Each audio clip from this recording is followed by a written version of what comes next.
able to end night flight early and begin reading the second legend then. Soren blinked. The young'un was not used to being king. He need not ask such a question. He could decide the matter himself. Soren gave a barely perceptible nod. Coryn immediately sensed that it was his decision, and yet he knew that the band would always turn to Soren, who had been their leader for so long. Though he might be king, Coryn wanted to do nothing that could be judged as a lack of respect for Soren. Yet at the same time, he himself must be king, must lead. It was a difficult line to fly. Yes, we shall end early, and Soren will meet with you first to tell you what we learned in the first legend, before we read the second. And so, just after midnight, the 6 owls gathered in the small, cramped, hidden chamber in the back of Ezelrib's Hollow, where 3 ancient books, secret books, of the legends of Hoole had been kept for countless years. Ezelrib only revealed their existence on his deathbed, when he had insisted that the new young king read them with his uncle Soren. They watched in silence, with quivering gizzards, as Soren brought forth the second book, a worn and dusty old tome. He blew the dust off the mouse-leather cover and wiped it with his wing. The once dim gold letters now seemed to gleam like ancient stars whose light finally has reached the earth. The Legends of Hoole. Beneath this, in smaller letters, were the words, "The Coming of Hoole." Soren opened the book, then looked up from the page.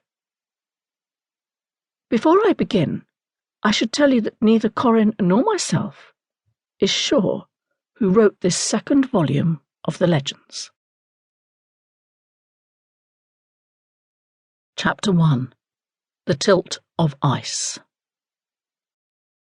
In a distant ice-bound firthkin, far up the Firth of Fangs, as stars swirled in the longest night of the year, a lone spotted owl stood trembling on the frozen sea. She stood, with scimitar raised, prepared to fight to the death. The owl was Siv, queen of the Nirthgar. The ice scimitar was that of her dead mate, King Hrath. Facing her was Lord Arryn, her enemy. The ragged shadows of hagsfiends tore through the moon-blazed night above her. She had been brought to ground by them, but she had escaped their dreadful fingrot, the peculiar, searing yellow light that streamed from their eyes. Over the vastness of time, and despite their primitive brains, these relic creatures had acquired strange powers, the powers of nachtmagen, a destructive evil magic. That Lord Arryn, a clan chieftain and one-time ally of King Hrath, had allied himself with these ghoulish birds was unthinkable. And yet it had happened. Siv was fully prepared to die, but if she had to die, she would die fighting. So, with one wing crippled from her previous encounter with hagsfiends, she stood in a pool of moonlight with the raised scimitar. Lame and exhausted, she was threatening Lord Arryn. "You can't be serious, milady," Lord Arryn said. "I am deadly serious. Stand back."